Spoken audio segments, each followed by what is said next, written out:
पाकिस्तान को इंतहाई मतलूब दहशतगर्द मोहम्मद खरासानी अंजाम को पहुंच गया। अफगानिस्तान के सूबे नंगरहार में मारा गया। कलअदम टीटीपी का तर्जुमान मीरान शाह में दहशतगर्दी का मरकज चलाता था। सिक्योरिटी फोर्सेज और अवाम पर हमलों में मुलव्विस था।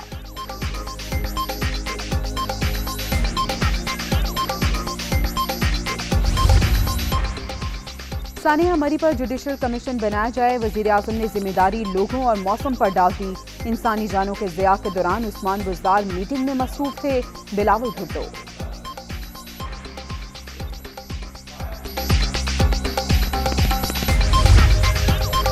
और शहबाज शरीफ ने सियासी तकरीर करके साबित किया वो शोबदाबाज हैं। शरीफ फैमिली अपने महल्लात ना बनाती तो ये दिन देखना ना पड़ते। फवाद चौधरी का कौमी असम्बली में इजहार ख्याल।